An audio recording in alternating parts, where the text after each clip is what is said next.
Muy buenas y bendecidas noches, señores. ¿Cómo están? Padre, en el nombre de Cristo te damos gracias por este nuevo día, Señor, por esta nueva noche, por el descanso que nos diste el día de hoy, Señor, por las fuerzas que nos diste para seguir trabajando. Te agradecemos por todas las bendiciones que recibimos y te pedimos que el día de mañana sea mucho mejor conforme a tu propósito y voluntad y que siempre nos tengas presentes, Señor, que siempre nos tengas resguardados y sobre todo que nos permitas muchos años seguir compartiendo tu palabra. Te alabamos y te bendecimos en el nombre de Cristo Jesús. Amén. Muy buenas noches, bienvenidos de nueva cuenta, señores. ¿Cómo están? Ya estamos aquí otra vez, un poquito más temprano, yo creo que porque es domingo. Pero bueno, vamos a empezar con la lectura. El día de ayer ni siquiera me di cuenta de lo afanado que andamos a veces, de todas las cosas que tenemos en la cabezota, que no me di cuenta que ayer terminamos el libro de Levítico. Ya llevamos 3 libros de la palabra de Dios y apenas estamos en febrero. Bueno, ya estamos terminando febrero, pero ya llevamos 3 libros de la palabra de Dios, tan solo del Antiguo Testamento. Del Nuevo Testamento llevamos uno. Ahí la llevamos. Pero bueno, para empezar, ¿qué vimos ayer en los 2 capítulos finales, en el penúltimo y último capítulo del libro de Levítico? Leímos el capítulo 26. Es un capítulo en donde se nos dan las bendiciones y maldiciones. Este capítulo como que se vuelve a repetir allá en Deuteronomio. Ajá. En este capítulo Dios nos promete una serie de bendiciones siempre y cuando el pueblo sea obediente. Ajá. Dentro de esas bendiciones, vamos a ver un dato interesante que se repite tanto aquí como en Deuteronomio. Dios nos promete que bueno, le promete al pueblo de Israel que si obedecían sus mandamientos, iba a haber lluvia en abundancia, iba a haber fertilidad, iba a haber productividad, protección, paz, seguridad, victoria sobre los enemigos, fecundidad, pero sobre todo iban a contar con la presencia de Dios. Pero si ellos decidían, como lo decidieron, desobedecer las leyes que les había dado, cuando leamos Deuteronomio vamos a ver que las bendiciones que se le dan son 14 al pueblo de Israel, pero las maldiciones por la desobediencia son más de 28. Ajá. Entonces, esas maldiciones son unas maldiciones, por la desobediencia, son muy severas, son muy duras, por así decirlo. Dice la palabra que todos sus enemigos los iban a vencer, que iban a hacer burla de los demás pueblos. De hecho, hay una que está tanto en el libro de Números que vamos a leer, sí, Números, y la otra está en el segundo libro de Reyes, ese sí me acuerdo muy bien, en donde, por ahí del capítulo 6 creo es, donde el pueblo de Israel inclusive cometió canibalismo. Imagínense nada más esa consecuencia de ser desobedientes. Aquí lo importante que tenemos que aprender de las consecuencias que las consecuencias de la desobediencia no son un castigo, sino que es un método que utiliza Dios para que todos procedamos al arrepentimiento. Porque si bien dentro de las bendiciones, la bendición final que les da es que ellos siempre iban a contar con la presencia de Dios, a donde quiera que fueran, el Señor iba con ellos. Pero si ellos desobedecían, pues el Señor iba a decir, bueno, si no me obedecen, ¿para qué voy con ellos? Entonces se apartaba del pueblo de Israel y dejaba que les pasara lo que le pasara, aunque vemos que su amor y su misericordia siempre estuvo con ellos, porque en cualquier situación en la que estaban, siempre que clamaban por algo, el Señor les contestaba. ¿Y qué leímos más bien en el capítulo 27 del libro de Levítico? Independientemente de todo lo que hayamos leído ahí, hay algo que nos llamó la atención porque el capítulo se trata acerca de los votos y uno de los temas más controversiales que puede haber en la palabra de Dios, el tema de los diezmos. Ajá. ¿Qué pasa con los diezmos ahí? Eso lo podemos leer tan solo en 3 versículos de la palabra del Señor. Nos da ahí algo acerca de los diezmos. ¿Por qué? Primero que nada, tenemos que ver que el diezmo era obligatorio. Sí era obligatorio. El diezmo era obligatorio para todos los hijos de Israel, como lo dice el versículo 34. Ajá. ¿Qué era ese diezmo? Ok.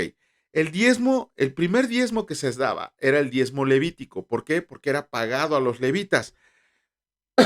Ese diezmo consistía en el 10% de la producción de la tierra de los árboles que dan fruto y del ganado que tenían los israelitas. O sea, vamos a suponer que si tú tenías un huerto de jitomates en ese tiempo y te daba 100 cajas, 10 de esas cajas le pertenecían a Dios, que eran entregados a los levitas. Si tú tenías 100 vacas, le tenías que dar 10 vacas a Dios. Era un diezmo obligatorio. Ajá. También la palabra de Dios dice, si alguien quiere reclamar ese diezmo, si alguien quiere reclamar, perdón, si alguien quiere reclamar el fruto de ese diezmo, va a tener que pagar lo que cueste ese fruto más una quinta parte. ¿Qué significa esto? Otra vez, vámonos a los números. Un ejemplo muy rápido para que quede entendido.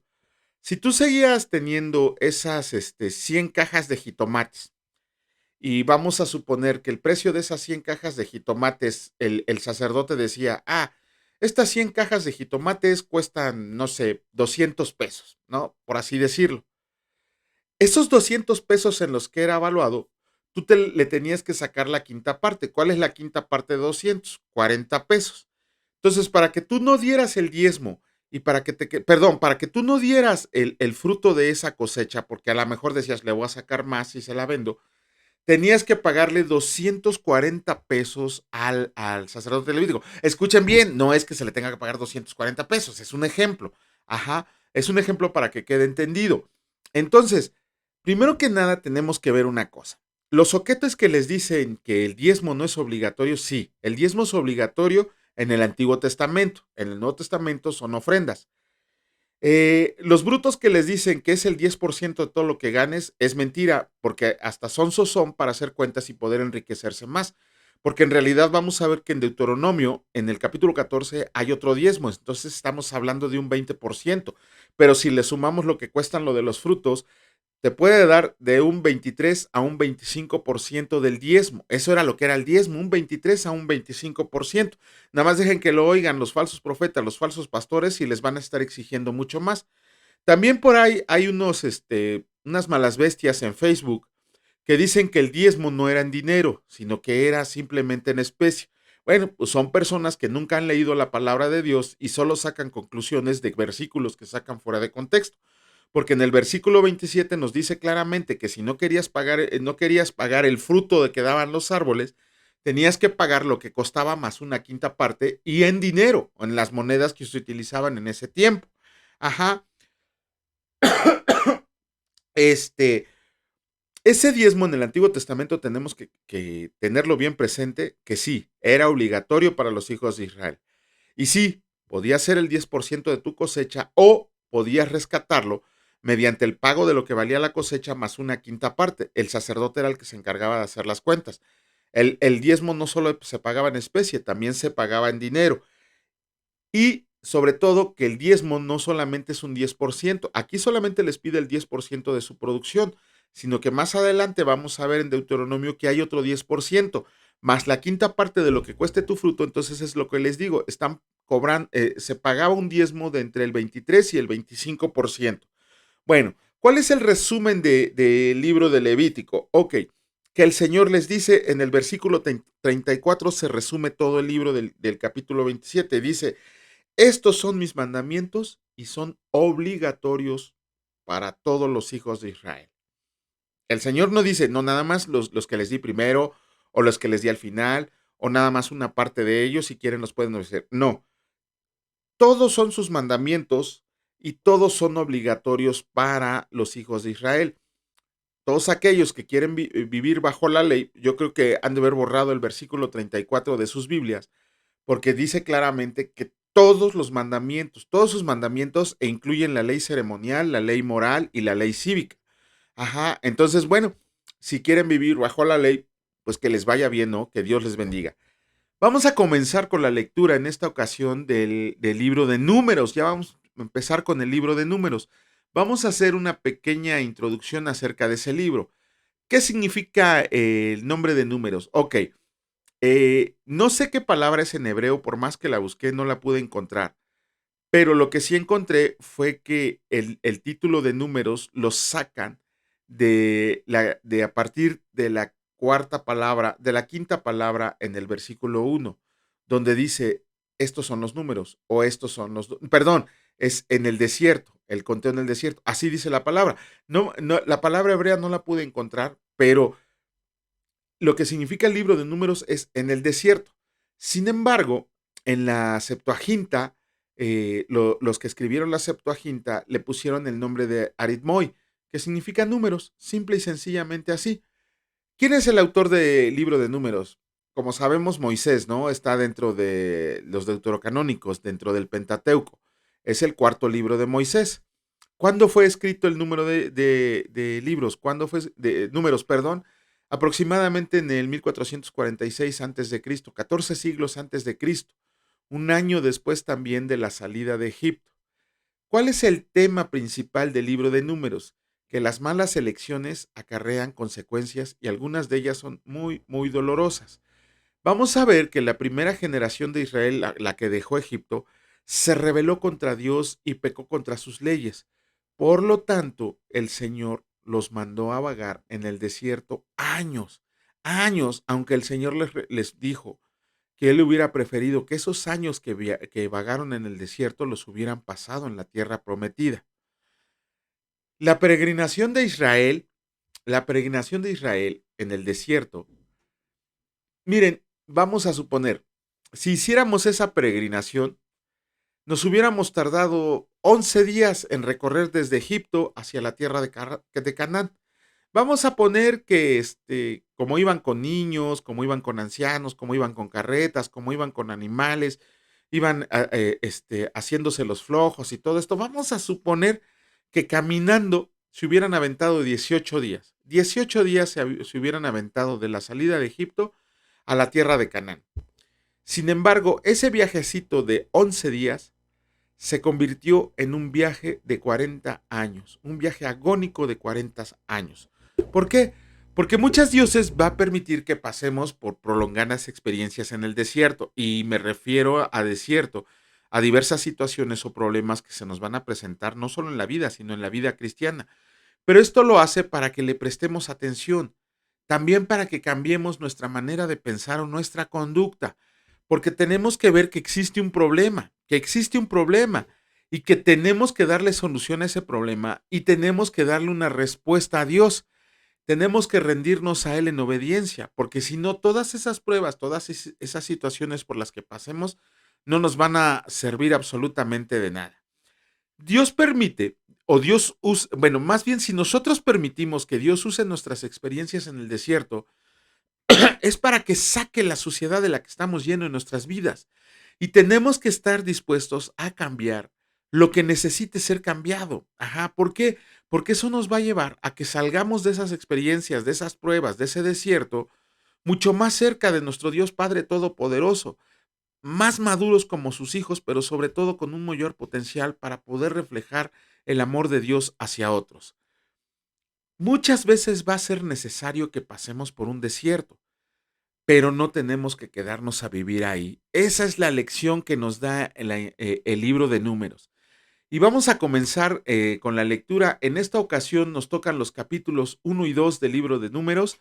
Vamos a comenzar con el capítulo número 1 y escrito está: Censo de Israel en Sinaí.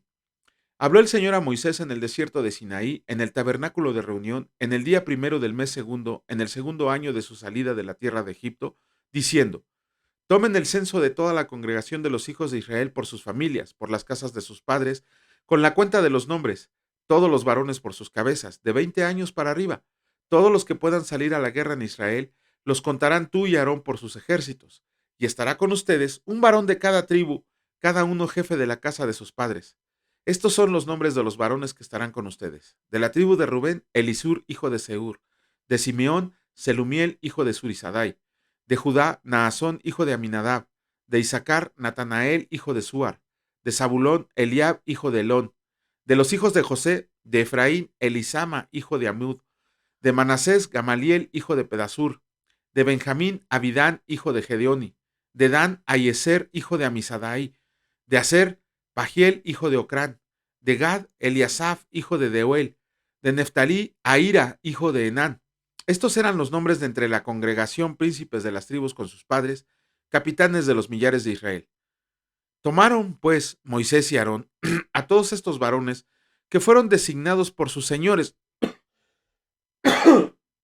que fueron designados, ya me perdí, disculpe, fueron designados por sus nombres, y reunieron a toda la congregación en el día primero del mes segundo, y fueron agrupados por familias, según las casas de sus padres, conforme a la cuenta de los nombres por cabeza de 20 años arriba.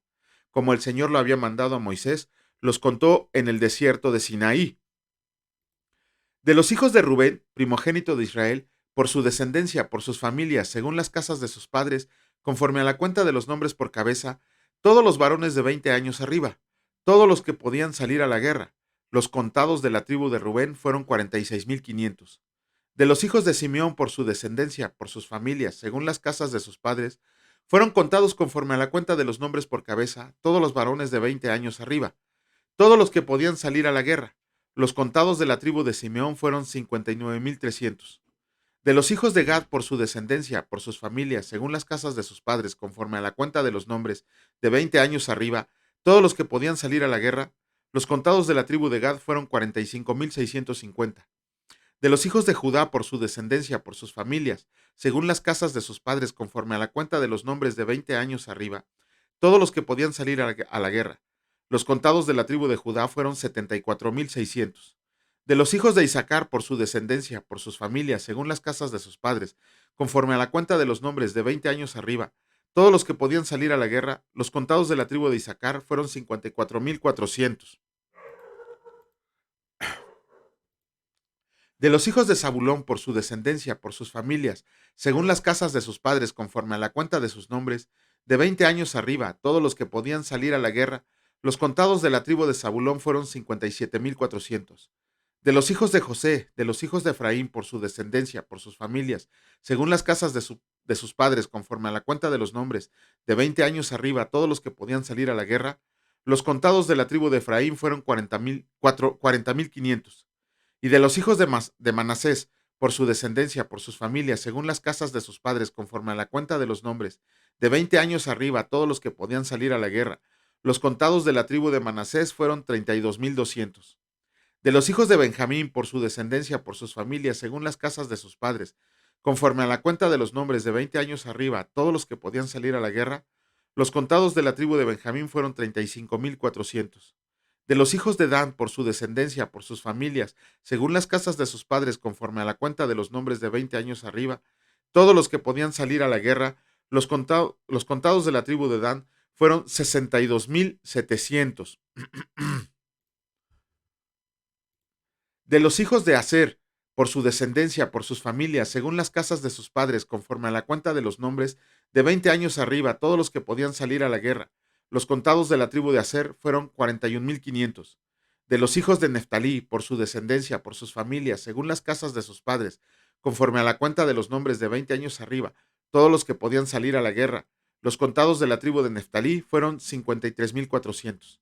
Estos fueron los contados, los cuales contaron Moisés y Aarón, con los príncipes de Israel, 12 varones, uno por cada casa de sus padres, y todos los contados de los hijos de Israel, por las casas de sus padres, de 20 años para arriba, todos los que podían salir a la guerra en Israel, fueron los contados 603,550.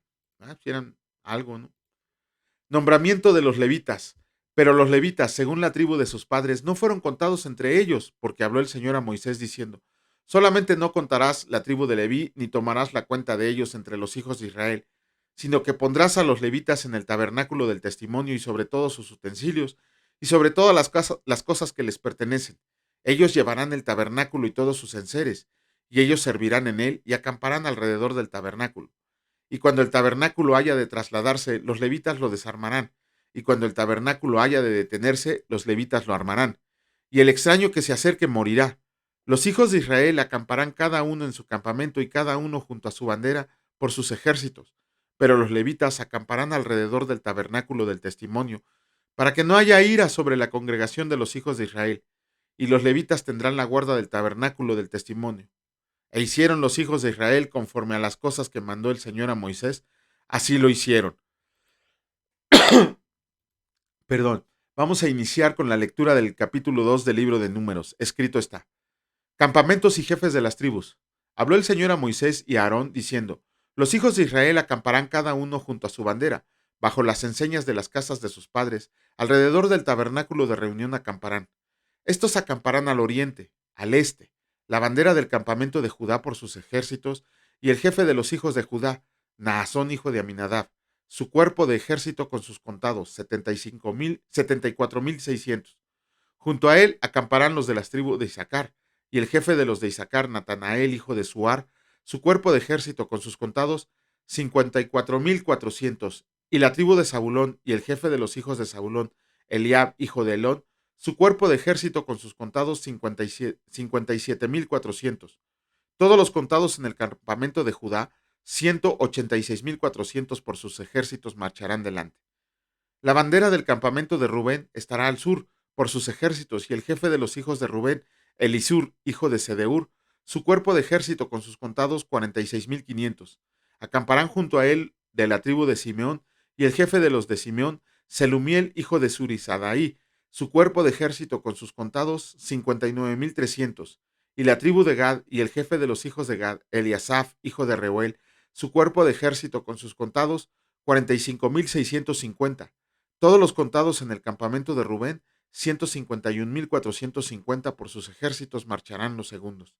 Luego irá el tabernáculo de reunión con el campamento de los levitas, en medio de los campamentos, en el orden que acampan. Así marchará cada uno junto a su bandera. La bandera del campamento de Efraín por sus ejércitos al occidente, y el jefe de los hijos de Efraín, Elisama, hijo de Amiud, su cuerpo de ejército con sus contados, 40,500. Junto a él estará la tribu de Manasés, y el jefe de los hijos de Manasés, Gamaliel, hijo de Pedasur, su cuerpo de ejército con sus contados, 32,200. Y la tribu de Benjamín, y el jefe de los hijos de Benjamín, Abidán, hijo de Gedeoni, su cuerpo de ejército con sus contados, 35,400. Todos los contados en el campamento de Efraín, 180,100 por sus ejércitos, irán los terceros. La bandera del campamento de Dan estará al norte por sus ejércitos, y el jefe de los hijos de Dan, Aieser, hijo de Amisadaí, su cuerpo de ejército con sus contados, 62,700. Junto a él acamparán los de las tribus de Aser, y el jefe de los hijos de Aser, Pagiel, hijo de Ocrán, su cuerpo de ejército con sus contados, 41,500.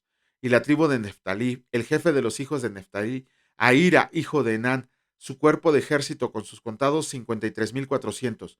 Todos los contados en el campamento de Dan, 157,600. Irán los últimos tras sus banderas. Estos son los contados de los hijos de Israel según las casas de sus padres, todos los contados por sus campamentos, por sus ejércitos, 603,550. Mas los levitas no fueron contados entre los hijos de Israel, como el Señor lo mandó a Moisés. E hicieron los hijos de Israel conforme a todas las cosas que el Señor mandó a Moisés. Así acamparon por sus banderas, y así marcharon cada uno por sus familias, según las casas de sus padres. ¡Wow! Con esto terminamos con la lectura de los dos capítulos de Números. Vamos a comenzar con la lectura del capítulo número 9. Vamos a terminar el capítulo 9 del libro de Hechos. Pero antes, dos cosas. La primera de ellas, ayer nos hicieron una pregunta que quedaron con una duda en cuanto a una de las lecturas cuando murió Esteban. ¿Se acuerdan en el capítulo 7 que nos narra al final la muerte de Esteban? Pero hay una palabra ahí que le causó un poco de confusión a esta persona y que le vamos a dar respuesta. Cuando muere Esteban, dice la palabra de Dios que Esteban durmió. Ok. Entonces, esta persona nos pregunta que no entiende esa parte. ¿Por qué decimos nosotros los cristianos que cuando morimos nos vamos directamente a la presencia de Dios? Pero en la palabra de Dios, cuando dice que con Esteban, dice que Esteban durmió. Ok.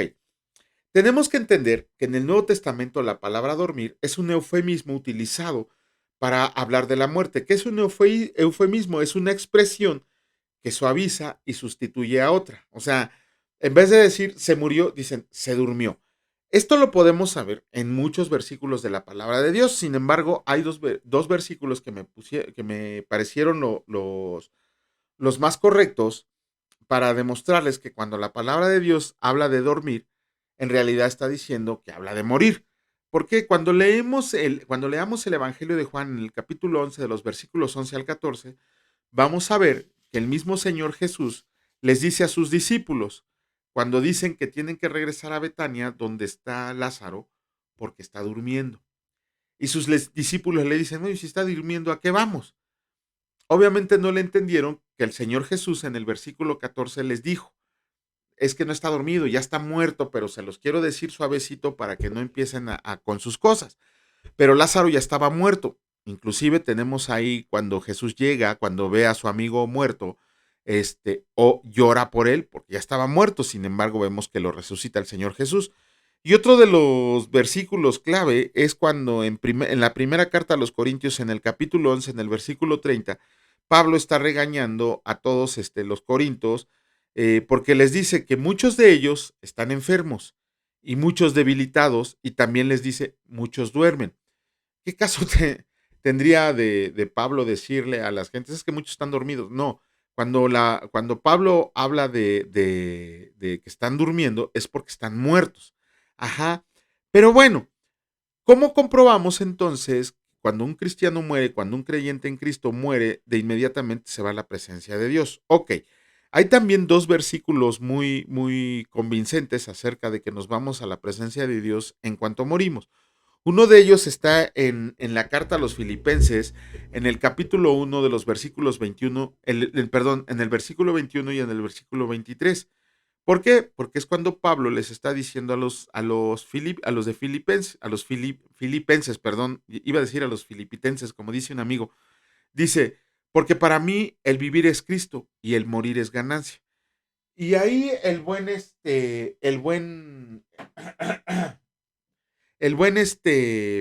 Pablo les empieza a decir, es que yo ya tengo deseos de partir y estar con Cristo. Ajá, eso es lo que les dice. Pablo les está diciendo, es que en cuanto yo muera, me voy a ir a la presencia del Señor. Ok, no se convencen con ese, vamos con el tiradoctrinas que está en el Evangelio de Lucas. Es un pasaje acerca de con el cual tiramos muchas doctrinas. ¿Por qué? En el Evangelio de Lucas, en el capítulo 23, hay un pasaje en donde se habla de dos ladrones que están uno a cada lado de la cruz. Ajá. No les vamos a contar la historia. Sin embargo, en el versículo 43, Jesús le dice a uno de los ladrones, de cierto te digo que hoy estarás conmigo en el paraíso. El Señor Jesús no le dijo, por ahí hay un pastor adventista que dice que eso no dice la palabra de Dios. Según él estudió ya el griego, ya lo estudiamos y creo que está un poquito equivocado ese pastor, un peloncito gordito muy famoso, un pastor adventista que dice que no es cierto lo que dice ahí, que es una mala traducción. ¿Quién sabe dónde lo sacó? Porque no cita fuentes. Ajá, pero nosotros sí podemos estudiar el comentario bíblico en griego de A.T. Robertson y nos damos cuenta de que no hay variación. Jesús le hace promesa, hoy tú que vas a morir, hoy tú que vas a morir, vas a estar conmigo en el paraíso. No le dice, no, ¿sabes qué? Es que como no te bautizaste, como no te confirmaste, como no te casaste, como no te hicieron la extrema unción, como no hiciste la primera comunión, no te puedes ir al paraíso, sino que te vas a ir al purgatorio a pagar por tus pecados. Y si tu familia se acuerda de ti, pues estarán orando para la salvación de tu. Es una total mentira, no hay ninguna base bíblica para eso. Jesucristo, la promesa de Jesucristo es que el día que nosotros ya descansemos de esa vida, no nos vamos a ir a dormir, por ahí muchos le llaman el sueño de los justos, no, nos vamos a ir directamente a la presencia de Jesucristo. Bueno, espero que haya quedado entendida la respuesta para la persona que nos hizo la pregunta, y si no, pues nos seguimos extendiendo hasta que quede totalmente entendida. ¿Qué vimos? ¿Qué vimos en el capítulo 9 de los versículos 1 al 31 el día de ayer? Ok, inmediatamente en los versículos 3 al 6 nos habla de Saulo de Tarso, nos habla que Saulo de Tarso pidió cartas para ir a perseguir a los cristianos en Damasco. La palabra de Dios, bueno, no lo dice, pero lo dicen los historiadores, que Pablo, en los escritos judíos y rabínicos, dice que Pablo entraba pateando puertas, sacaba rastras y de los pelos a los pobres cristianos y los entregaba al templo. Y no los entregaba al templo para que les dijeran no lo vuelvas a hacer, sino que los entregaba para que los torturaran, para que apostataran de su fe y finalmente para ser muertos. Ajá, ese era Saulo, ese era lo que hacía. Y asimismo este Saulo le pide a los sacerdotes del templo que le den cartas para ir a cazar cristianos a Damasco. Cuando va hacia Damasco el buen Pablo, este Saulo, cuando va hacia Damasco, tiene un encuentro. tiene un encuentro con el Señor Jesús. Dice que iban a caballo, porque la palabra menciona que se cae 2 veces. Este, iban en caballo y no solo iba, él iba solo, iba con un grupo de compañeros. Cuando, cuando Saulo tiene ese encuentro con el Señor Jesús, tenemos que recordar que Saulo odiaba, pero odiaba así con odio jarocho, con odio verdadero, a todos aquellos que hablaban de Jesucristo de Nazaret, que odiaba a todos los cristianos. Y su misión, pensaba Pablo, su misión era acabar con ese movimiento, acabar con los cristianos. Ajá.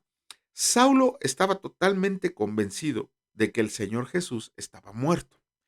Sin embargo, cuando en el camino a Damasco el Señor Jesús se le encuentra, Pablo se enfrenta frente al Creador de la vida, no solo vivo y resucitado, en gloria y sentado a la diestra de Dios.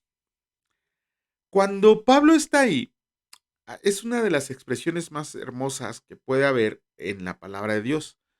Pablo le dice, ¿quién eres, Señor? Ahí ni siquiera era el intelecto de Pablo, era el espíritu de Saulo, era el espíritu de Saulo, que reconoció de manera inmediata al verdadero Señor de señores y Rey de reyes. Lo vimos también con lo que les acabo de decir en el ladrón en la cruz. ¿Por qué? Porque uno de los ladrones en la cruz le dijo a Jesucristo, acuérdate de mí cuando estés en tu reino. Lo estaba reconociendo como rey. Cuando nosotros, eh, cuando nosotros de verdad, somos convertidos a Jesucristo, lo primero que hacemos es que reconocemos su señorío, lo reconocemos como rey. Ya para nosotros es el chuchito, como algunos le llaman, o es Jesús, simplemente así sin darle un título, o le decimos Diosito. No, cuando nuestro espíritu reconoce al Rey de Reyes y al Señor de Señores, al Creador de la vida, al sustentador de la vida, nosotros no podemos dirigirlos de esa manera a Él. Nos dirigimos a Él reconociendo su señorío, reconociendo su reinado, reconociendo su omnipotencia, ¿no? Cuando decimos el Señor Jesús, ya no podemos decirles que Jesús, no, tenemos que darle lo que le corresponde al Señor. Él es el Señor Jesús, ajá, Él es el Rey de Reyes, Él es el Creador, Él es el Todopoderoso, Él es el Dios vivo. Ajá. ¿Cómo estás convencido de que tú estás ya verdaderamente convertido a lo que es el Señor Jesucristo? ¿Por qué? Porque hay muchos que profesan ser cristianos y jamás han tenido esa conversión verdadera. Yo les puedo decir como testimonio propio, es que yo recibí según a Jesucristo hace 23 años, pero en 3 años jamás conocí de Cristo. En realidad, 3 años para mí fueron así, es que soy cristiano, pero no pasó ningún cambio en mi vida. Hay una serie, por así decirlo, de evidencias que te muestran la realidad de tu conversión. Tienes que hacerte ahí por ahí un autoexamen para ver si de verdad tú ya recibiste a Jesucristo como Señor y Salvador. Primero que nada, tenemos que ver que hemos tenido un encuentro con el Señor Jesús. Ajá, tenemos que haber ya tenido un encuentro no comunitario, personal. Y no estoy hablando de que te pongas a hablar en lenguas o que te pongas a revolcarte en el suelo o que empieces a dar gritos de alegría, de júbilo o llorar. No, tú tienes que tener un encuentro con el Señor Jesús donde vas a oír su voz. Ajá. ¿Por qué? Porque de esa manera tú ya puedes estar convencido que recibiste el Espíritu Santo. Ajá. Pero sobre todo, que tiene que haber una evidencia palpable de que ya tienes una manera diferente de vivir. Ajá. Si tú dices que ya recibiste a Jesucristo, no puedes seguir haciendo las cosas que hacías. ¿Por qué? Porque en ti ya mora el Espíritu de Dios. Entonces, todas esas cosas que tú hacías ya las tienes que dejar de hacer. Ya no puede ser en un verdadero cristiano, en un verdadero convertido, que andes haciendo las cosas que antes hacías. Ajá. Eso mismo nos lleva a que se crea en nosotros un anhelo de obedecer al Señor y de hacer su voluntad. Pero ¿cómo vamos a obedecer al Señor y cómo vamos a hacer su voluntad si no leemos su palabra? Muchos de nosotros llevan 10, 15, 20 años congregándose y siguen viviendo su vida y jamás, créanme, esto es cierto, he conocido cristianos de 10 años que jamás han leído la Biblia completa una sola vez en su vida. Se conforman con ir allí a la congregación a que alguien les lea la Biblia e irse con lo que les enseñan sin recapacitar o sin estudiar si lo que les están diciendo es verdadero. Entonces, tiene que haber un anhelo, un deseo de obedecer al Señor y de hacer su voluntad, y su voluntad solamente la vamos a conocer si leemos la palabra de Dios.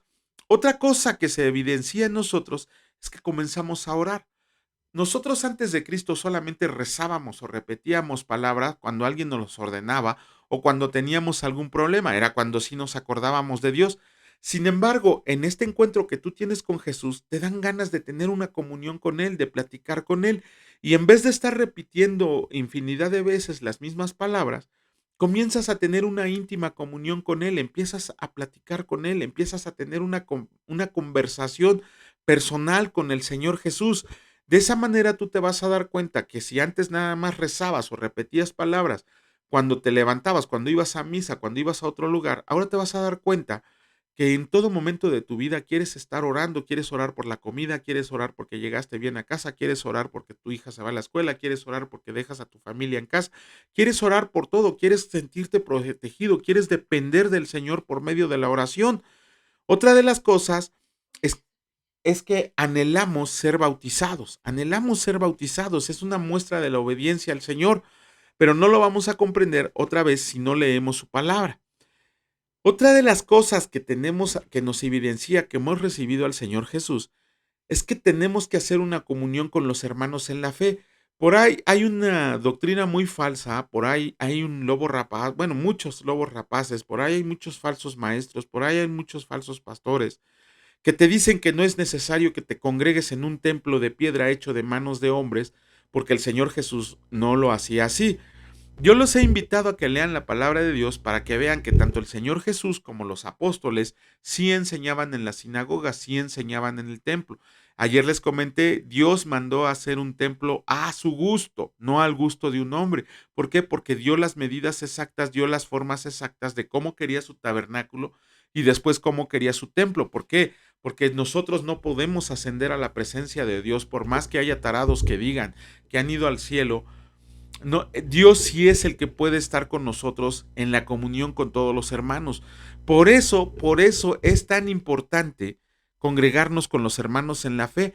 De hecho, Hebreos lo dice, y no dejemos de congregarnos como algunos lo tienen por costumbre. No escuchen a esas personas que les dicen que no es necesario congregarse en un templo de piedra, que se lo sustenten bíblicamente y lo único que van a hacer es sacarles textos fuera de contexto. Estudien la palabra de Dios y se van a dar cuenta que es un mandamiento del Señor que empecemos a reunirnos con los demás hermanos en la fe.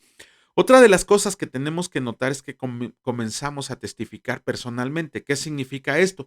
No solo con nuestra manera de vivir, los demás se van a dar cuenta que ya no pertenecemos al mundo, sino que le pertenecemos a Dios, sino que también de nosotros sale el querer que todas las personas se conviertan a ese gozo el cual tenemos por medio de nuestro Señor Jesucristo. Otra de las cosas que tenemos que ver es que nos convertimos en discípulos de Cristo. ¿Qué significa convertirte en discípulo de Cristo? Ok, discípulo viene de la palabra griega que significa alumno. Ajá.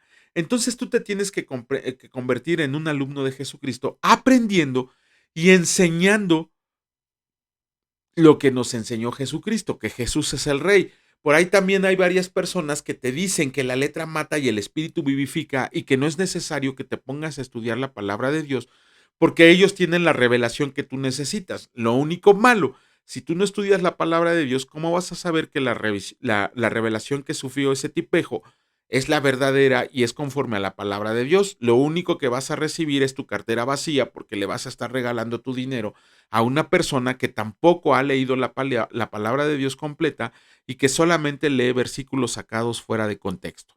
Y a final de cuentas, eso es lo que nos enseña la conversión de Saulo. ¿Por qué? Porque vemos que Saulo se lo llevaron a ciegas. El orgulloso Pablo fue llevado de la mano a ciegas a una ciudad en donde se la pasó 3 días ciego, 3 días sin comer y beber, que más adelante vamos a ver a qué se refiere. Y sobre todo ahí vino un discípulo llamado Ananías que le impuso las manos, Saulo recibió el Espíritu Santo, Saulo se convirtió al Señor Jesucristo y vemos que de ese Saulo que había correteado a los cristianos, ahora se la pasaba, y así lo dice la palabra de Dios, de sinagoga en sinagoga, demostrando, así también lo dice la palabra de Dios, demostrando, bueno, así se entiende la palabra de Dios, que Jesucristo era el rey. Pero bueno, háganle caso a aquellos que dicen que no es necesario que estudiemos la palabra de Dios y lo único que vamos a hacer es seguirlos al infierno, a donde ellos ya tienen su lugarcito, por estar engañando a las demás personas. Pero bueno, vamos a comenzar con la lectura. En esta ocasión vamos a acabar con el capítulo 9 del libro de Hechos y nada más son, apenas si son 11 versículos y vamos a darle inicio. Escrito está, curación de Eneas. Aconteció que Pedro, visitando a todos, vino también a los santos que habitaban en Lida, y halló uno ahí que se llamaba Eneas, que hacía 8 años que estaba en cama, pues era paralítico, y le dijo Pedro, Eneas, Jesucristo te sana, óiganlo bien, Jesucristo te sana, levántate y haz tu cama. Y enseguida se levantó y le vieron todos los que habitaban en Lida y en Sarón, los cuales se convirtieron al Señor. Dorcas es resucitada. Había entonces en Jope una discípula llamada Tabita, que traducido quiere decir Dorcas. Esta abundaba en buenas obras y en limosnas que hacía, y aconteció que en aquellos días se enfermó y murió. Después de lavada, la pusieron en una sala, y como Lida estaba cerca de Jope, los discípulos, oyendo que Pedro estaba ahí, le enviaron 2 hombres a rogarle, no tardes en venir a nosotros. Levantándose entonces Pedro fue con ellos, y cuando llegó, le llevaron a la sala donde le rodearon todas las viudas, llorando y mostrando las túnicas y los vestidos que Dorcas hacía cuando estaba con ellas. Entonces, sacando a todos, Pedro se puso de rodillas y oró, y volviéndose al cuerpo dijo, Tabita, levántate. Y ella abrió los ojos y al ver a Pedro se incorporó, y él, dándole la mano, la levantó. Entonces, llamando a los santos y a las viudas, la presentó viva. Esto fue notorio en toda Jope, y muchos creyeron en el Señor. Y aconteció que se quedó muchos días en Jope, en casa de un cierto Simón, curtidor. Con eso terminamos la lectura del día de hoy. Si mañana Dios lo permite, estaremos haciendo los comentarios pertinentes. Señor, en el nombre precioso de tu Hijo Cristo Jesús te damos gracias. Gracias, Señor, por este ardor, por este fuego, por este anhelo que pones en nuestro corazón de conocerte y cómo te conocemos si no es por medio de tu palabra. Gracias por permitirnos estar en tiempos de que podemos pregonar, de que podemos predicar tu palabra, Señor, aún a todos aquellos necesitados. Te pedimos, Señor, que en la medida de lo posible tú siempre nos estés redarguyendo para que podamos llevar un evangelio sano, el verdadero evangelio que tú nos dejaste, que no demos ninguna doctrina falsa. Todo aquello que digamos, Señor, sea siempre basado en tu palabra que nos has dejado. Que no nos convirtamos en líderes de religiones ni de sectas falsas y que todos ellos, Señor, tú les pagues conforme a sus obras. Permítenos, Señor, ser intérpretes de tu palabra, comprender tu palabra y sobre todo hacer tu palabra. Que nos des la sabiduría desde lo alto para que podamos estar siempre en tu presencia, conociéndote, porque sabemos que entre más te conocemos, más te amamos. Gracias, Señor, por tu misericordia y tu bondad. Gracias, mi Dios Padre Todopoderoso. Gracias, mi Señor Jesucristo Salvador. Y gracias, Señor Espíritu Santo. Benditos sean por siempre y para siempre. Amén. Que Dios los bendiga, señores, y si Dios lo permite, nos vemos el día de mañana. Cuídense mucho. Hasta luego.